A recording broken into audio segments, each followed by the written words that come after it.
Bienvenidos a este análisis a fondo. Hoy tenemos una misión bastante ambiciosa. Vamos a desmitificar por completo el proceso de escritura. O sea, revelar un poco los engranajes ocultos, ¿no? Lo que nadie te cuenta de cómo se crea realmente el conocimiento. Exacto. Y para lograrlo, bueno, vamos a desgranar dos fuentes que son auténtico oro. Por un lado, tenemos el famosísimo manual de Wendy Laura Belcher. El de cómo publicar un artículo en 12 semanas. Un clásico, vamos. Ese mismo. Y por otro vamos a analizar un estudio sumamente revelador de la investigadora Paula Carlino, que trata sobre todas esas barreras psicológicas y cognitivas que sufrimos al escribir. Que no son pocas, la verdad. Ya te digo. Pero, a ver, para empezar creo que tenemos que enfrentarnos a una imagen mental que es superpotente y yo diría que hasta paralizante en nuestra cultura. Te refieres al mito del genio, supongo. Totalmente. Cuando pensamos en la creación de una obra brillante, ya sea una novela histórica o un artículo científico que cambia un paradigma, siempre, solemos visualizar la misma escena de película. La buhardilla oscura, las 3 de la madrugada. Exacto. Una persona sola, rodeada de tazas de café vacías, que de repente, ¡pum!, recibe un rayo de inspiración divina. Y empieza a teclear como si no hubiera un mañana. O sea, una obra maestra impecable desde la primera frase. Eso es. Y es una imagen increíblemente seductora, pero claro, es una mentira absoluta. Y es seductora porque, fíjate, en el fondo nos libera de la responsabilidad. Nos vende esta idea de que escribir es una especie de magia binaria. O naces con el don o, estás condenado a la mediocridad. Claro, te quita el peso de encima. Si no soy un genio, pues no escribo y ya está. Exactamente. El gran problema de esa visión tan romántica es que condiciona a miles de profesionales brillantes a guardar sus ideas, a no publicar. Y al sumergirnos en estas fuentes, lo primero que salta a la vista es que entender esta psicología, la dinámica detrás de la página en blanco, no es solo para académicos, ¿eh? No, qué va. Es vital para cualquiera. Es una herramienta fundamental para cualquier persona que necesite, ordenar sus pensamientos en la oficina, presentar un proyecto o simplemente sobrevivir a la sobrecarga de información que tenemos hoy en día. Totalmente de acuerdo. Aprender los engranajes de la escritura es, al fin y al cabo, aprender los engranajes del pensamiento crítico. Así es. Por eso esta exploración me parece tan liberadora. Pero a ver, antes de meternos en la arquitectura interna de un texto, hay que abordar el entorno físico. El gran elefante en la habitación. Uy, la excusa universal. Eso es. El famoso «es que no tengo tiempo». Y aquí, Belcher rescata un estudio fascinante de un investigador, Robert Boix, que directamente dinamita el mito de estar demasiado ocupado. Es que el trabajo empírico de Boix es un baño de realidad tremendo. Este hombre se dedicó a observar minuciosamente a profesores universitarios. Gente que juraba y perjuraba que estaba completamente desbordada. Que no tenían ni un segundo libre en la agenda, decían. Exacto. Decían que era imposible sentarse a investigar o a redactar. Pero, y aquí viene lo bueno, al registrar sus rutinas reales, Boix descubrió un patrón bastante incómodo, ¿eh? Incómodo es poco. Resulta que sí tenían tiempo. Claro. Disponían habitualmente de bloques de tiempo libre, ventanas imprevistas de, entre 15 y 60 minutos entre clases o reuniones. Pero no usaban ese tiempo ni para descansar de verdad ni para trabajar. Exacto. Se quedaban en una especie de limbo cognitivo. Ya sabes, organizando clips en el escritorio, mirando a la pared o... Actualizando el correo electrónico por enésima vez. Madre mía, es que se lo hemos hecho todos. Todos. Y el mecanismo psicológico subyacente ahí es pura evitación. O sea, sentarse a escribir requiere un cambio de contexto que nuestro cerebro percibe como una carga inmensa. Una fricción brutal, claro. Así que el estudio demostró que el estrés de esta gente no tenía que ver con una agenda llena, sino con la falta de un hábito regular. La conclusión de Boix es tajante. Los escritores de éxito no tienen semanas despejadas esperando a las musas. Son estrategas, ¿no? Planifican. Son planificadores tácticos. Exacto. Escriben en raciones pequeñas. Saben que ese bloque idílico de 5 horas ininterrumpidas no va a llegar en la vida. Así que aprovechan esos 20 minutos antes de comer. Y fíjate, yo aquí siempre pienso en la rutina del gimnasio. Ah, buena analogía. Es que nadie se levanta a las 6 de la mañana y piensa, oh, siento una inspiración mística que me empuja a levantar mancuernas. Totalmente. Se hace por pura disciplina. Eso es. La disciplina sustituye a la motivación. Y de la misma manera que tener un compañero de entrenamiento te reduce la pereza mental para ir al gimnasio, en la escritura pasa lo mismo. Y eso nos lleva directos a derribar el segundo gran mito, el del lobo solitario. Exacto. El manual de Belcher expone que la creación de textos es profundamente colaborativa. Incluso esos libros que parecen fruto del intelecto más individualista, tienen una red detrás. Como el caso del Código da Vinci. Madre mía, ese ejemplo desmonta tantas cosas. Porque la gente asume que Dan Brown se encerró en un despacho y maquinó toda esa intriga teológica él solo. Y la realidad, que está documentada además, es que su mujer, Blythe Brown, fue el auténtico motor intelectual de gran parte del libro. Hizo muchísima investigación histórica, ¿verdad? O sea, hizo casi toda la investigación en profundidad. Estructuró la premisa central, eso de centrar la narrativa en cómo la Iglesia suprimió a las mujeres. Ostras. E incluso fue ella quien peleó por meter toda la trama del linaje de María Magdalena. Al final, la novela es el resultado de un rebote constante entre dos mentes. No es el monólogo de un tío aislado. Es que las ideas necesitan rebotar contra alguien para coger forma.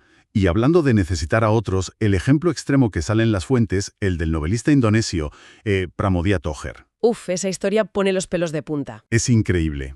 Hablamos de un prisionero político confinado en la isla de Buru, en condiciones infrahumanas, trabajos forzados, violencia y, por supuesto, cero papel y lápiz. Prohibido. Claro, y en un entorno así, donde literalmente tu vida pende de un hilo cada día, este hombre usó la creación literaria como un mecanismo de pura resistencia psicológica, ¿Y cómo lo hizo sin papel? apoyándose en la tradición oral. Exacto. Componía los capítulos en su cabeza, usando estructuras rítmicas para poder memorizarlos. Pero la clave, el momento social, ocurría en las duchas comunitarias. Es tremendo. En las duchas, bajo el agua. Sí, porque era el único sitio donde los guardias se relajaban un poco. Allí, Toerle susurraba estas historias loquísimas a sus compañeros de prisión. Les susurraba capítulos para calmarles el terror que tenían a las torturas de la noche. O sea, esa audiencia cautiva era literalmente su hoja de papel. Y esa retroalimentación era vital. Él veía sus caras, ¿sabes? Sus expresiones de asombro o si no entendían algo. Hacía una edición en tiempo real. Eso es. Ajustaba la historia basándose en la reacción de la gente. Años después, cuando por fin le dieron una máquina de escribir por presiones internacionales, volcó todo. Y así nació Esta tierra de la humanidad. Un texto que los propios prisioneros tuvieron que esconder y sacar de contrabando. Esa novela no existiría sin esa red de oyentes que la moldeó. O sea, queda clarísimo. La escritura exige hábito diario y conexión social. Pero claro, la gran pregunta ahora es... ¿Qué pasa cuando te sientas frente a la pantalla y el cerebro se congela? Exacto. Pasamos de la logística de afuera a los bloqueos de dentro. Y aquí es donde el estudio de Paula Carlino da en el clavo totalmente. Ella nos trae un concepto de Linda Flower que de verdad explica el 90% de nuestros problemas al escribir. La diferencia entre la prosa basada en el autor y la prosa basada en el lector. Ese concepto. Es que es el santo grial. Totalmente. A ver, cuando la mayoría nos enfrentamos a redactar algo complejo, el instinto básico, por pura supervivencia cognitiva, es producir prosa basada en el autor. Volcar lo que tienes en la cabeza. Literalmente. El texto se vuelve un rastro asociativo. El papel acaba reflejando el orden cronológico exacto en el que tú fuiste descubriendo las cosas. Un volcado de memoria directo, sin filtro ninguno. Exacto. Y todos los que hemos trabajado en una oficina conocemos esto a la perfección. El famoso correo del viernes por la tarde. Ese correo, 500 palabras, denso, confuso. Estás leyendo prosa basada en el autor. Ese pobre compañero solo ha transcrito su monólogo interno. Claro, te cuenta cómo llegó al problema, quién llamó, qué pensó, en vez de decirte en la primera línea qué narices necesita de ti. No hacen el esfuerzo de traducir sus pensamientos para el que lee. En cambio, los escritores expertos hacen un diseño estratégico, generan prosa basada en el lector. Frenan ese vómito de datos. Eso es. Frenan y se hacen preguntas arquitectónicas. ¿Qué sabe la persona que va a leer esto? ¿Qué concepto tengo que definir en el párrafo 1 para que el 3 se entienda? Dejan de escribir un diario de viaje y hacen un mapa para un extraño. Me encanta esa forma de verlo. Y esto conecto muchísimo con el modelo de Scardamalia y Bereiter, que separan el acto de decir el conocimiento frente al de transformar el conocimiento. Vale, pero espera, vamos a pararnos aquí porque hay una contradicción gigantesca. A ver, Si decir el conocimiento es soltar datos crudos sin pensar en la estructura ni en el lector, ¿no es eso exactamente lo que premia nuestro sistema educativo? ahí le has dado. Es que, piénsalo, nos pasamos la vida haciendo exámenes donde el objetivo es vomitar el temario para demostrar que lo hemos memorizado. A nadie le importa la experiencia de lectura del profesor que corrige. Tienes toda la razón. Y es un problema gravísimo. El sistema fomenta lo que en el estudio llaman la atrofia de la función epistémica de la escritura. Función epistémica. Sí. O sea, nos entrenan para ser discos duros que reproducen datos, no procesadores que los analizan. Espera, para aclarar. Función epistémica significa básicamente que el acto de escribir es el acto de pensar. Exactamente eso. Sea como si tuviéramos una nube borrosa de conceptos en la cabeza, y al obligarnos a poner una palabra detrás de otra, en línea recta, la propia sintaxis te obliga a ver dónde falla tu lógica. Es una descripción neurológica perfecta. La función epistémica destruye ese mito de que primero tienes la idea perfecta en la cabeza y luego, solo la transcribes. Porque la mente se autoengaña muchísimo, ¿no? Constantemente. Saltas de la premisa A a la conclusión C y ni te das cuenta de que te falta el puente B. ¿Claro? Pero cuando te fuerzas a construir esa prosa para el lector, ese choque entre tu idea abstracta y las reglas inquebrantables del lenguaje escrito hace que tu pensamiento mute. Al intentar explicárselo a otro, lo acabas entendiendo tú a un nivel mucho más profundo. Escribir crea conocimiento nuevo. Eso es. Pero claro, llegar a esa claridad implica que el primer borrador va a ser inevitablemente un desastre absoluto. Un caos de piezas sueltas. Y aquí viene el dolor de la fase de revisión. Carlino expone un bloqueo monumental con esto, ¿verdad? La revisión cosmética. Sí, la gente inexperta opera como si fueran correctores ortográficos glorificados. Cambian una palabra por un sinónimo más pedante y ya está. Eso es. Arreglan una coma por aquí, una frase por allá, pero son incapaces de, borrar un párrafo entero que no aporta nada. Tratan su borrador como si fuera algo sagrado. Y para visualizar esto, las fuentes traen la metáfora de Keith Forchoy, que me parece brillante. Él compara el texto de los principiantes con cemento fresco. Una analogía buenísima. Es que en cuanto toca el papel, el cemento fragua y se endurece de golpe.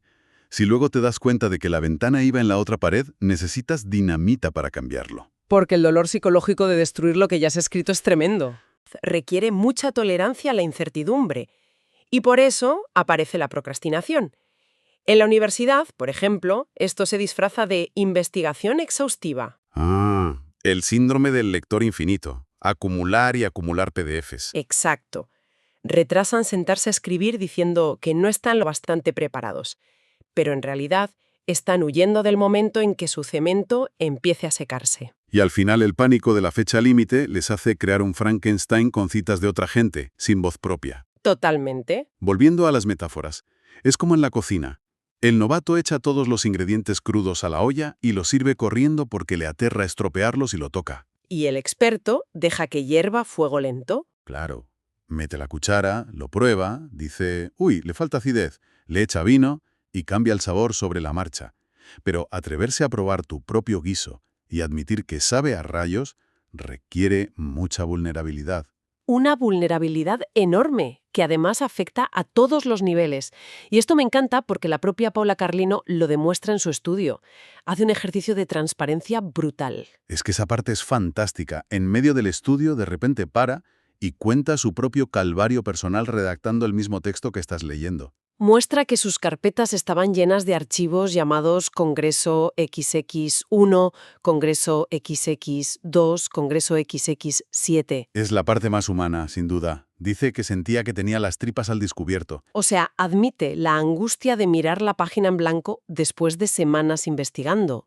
Y confiesa que tuvo que pedir ayuda desesperada a sus colegas días antes de la entrega porque no veía claro el borrador. Que una experta mundial confiese eso desestigmatiza todo el proceso. Te confirma que estar confundido no es que seas tonto, es el estado natural de gestar una idea. Ahora, mantener ese cemento fresco y compartir cosas a medio hacer te expone al monstruo final de todo esto. La experiencia más temida. El rechazo. El rechazo. Ese que paraliza carreras. Las fuentes aquí nos piden reprogramar cómo vemos el fracaso. El rechazo no significa que el proceso haya terminado. Es solo la métrica de que el proceso está en marcha. Exacto. Belcher cita ese libro tan curioso, La carretilla completa de terribles reseñas y rechazos de Pushcart. Un museo de tropiezos de los grandes. Autores como Herman Melville, Virginia Woolf, T.S. Eliot, todos recibieron cartas diciendo que sus obras maestras eran incomprensibles. Y los números son una locura. Jack London acumuló 266 rechazos en un solo año. Madre mía, 266. Sí. Y en ciencia pasa igual. George Akerlof, el economista, sufrió el rechazo sistémico de su artículo sobre el mercado de los limones. Las mejores revistas decían que sus ideas eran incorrectas. Y años más tarde le dan el premio Nobel por ese mismo artículo. Es que a veces las ideas tan rompedoras se rechazan porque los evaluadores simplemente no tienen el modelo mental para entenderlas todavía. Eso es fascinante. Pero luego hay otra historia en los textos, la de Carrie Petrucci, que demuestra que el sistema a veces es directamente de locos. Uy, sí, la Odisea de Petrucci. Ella envía su manuscrito a una revista de prestigio. Le exigen que ampute parte de su argumento central. Ella duda, pero obedece, lo cambia y lo envía a otra revista. Y se lo rechazan al instante. Frustrante a más no poder. Entonces, ya harta de intentar complacer a todo el mundo, coge su versión original, la que le habían criticado al principio, y la manda a una tercera revista, sin tocar una coma. Y se la publican con honores. Claro. Sabiendo esto, que el sistema es tan subjetivo, tan impredecible, ¿cómo sobrevive alguien sin tirar la toalla? Pues los datos sociológicos muestran que la única diferencia empírica entre quien publica y quien no es el talento innato. ¿Ah, no? No. Es exclusivamente la perseverancia frente a la tasa de rechazo. Triunfan los que absorben el golpe del no, revisan un poco y lo mandan a otro sitio. Pero para aguantar tantos golpes hace falta un blindaje psicológico muy fuerte. Y Belcher dice que el único antídoto contra ese veneno es escribir por una pasión genuina. Exactamente. Cuenta el caso de una estudiante que, en vez de elegir un tema convencional para agradar al tribunal, apostó por su verdadera obsesión: el mundo de los grafitis. Se pasó un verano entero metido en zonas industriales. Explorando, sí, y se encontró unas zapatillas de deporte pintadas enormes, de 3 metros en unos muros, todas con la firma Rey, copyright 1987. ¡Ostras! Esa curiosidad visceral hizo que investigara la evolución de este artista anónimo con una energía que jamás habría tenido con un tema impuesto. Se acabó convirtiéndose en una autoridad en la materia. Y de ahí saca Belcher su mantra, ¿verdad? Sea cual sea tu zapato, píntalo. Eso es. Si escribes porque necesitas arrojar luz sobre algo que te quema por dentro, la crítica externa ya no te destruye. El foco cambia. Ya no buscas desesperadamente el aplauso del evaluador. Estás defendiendo algo que consideras importante. Y esa es la coraza definitiva. Totalmente. Así que si hacemos un pequeño resumen de todo esto, el panorama es lo opuesto al mito del principio. Escribir no es magia. Es un oficio de resistencia, un hábito, y se nutre de lo social. Exige la audacia de mantener el cemento fresco, mostrar nuestras debilidades a otros y aceptar que pelearse con la sintaxis no es documentar lo que sabemos, es la herramienta para expandir nuestra inteligencia. Y tener la fortaleza de separar nuestro valor personal del rechazo. Pero a ver, todo esto que hemos hablado hoy me deja con una idea rondando la cabeza. Una reflexión para el final. Dime, a ver. Si la función epistémica, o sea, esa fricción dolorosa de pelearse con el borrador, es lo que realmente desarrolla nuestro pensamiento crítico, ¿qué pasa ahora que tenemos atajos tecnológicos? ¿Te refieres a la inteligencia artificial? Claro. Claro, si empezamos a delegar esos primeros borradores, el caos, a herramientas como ChatGPT, solo para evitar la angustia de la página en blanco, ¿no estamos externalizando el único paso que nos enseña a pensar? Es una pregunta muy pertinente hoy en día. Igual, por buscar la máxima eficiencia y comodidad, estamos sacrificando el mismísimo mecanismo neurológico que nos hace ser más inteligentes. Es un terreno complejo, desde luego, que invita a darle muchas vueltas. Totalmente. Un tema para que quienes nos escuchan exploren por su cuenta. Y bueno, hasta aquí esta inmersión a fondo. Nos encontramos en el próximo análisis.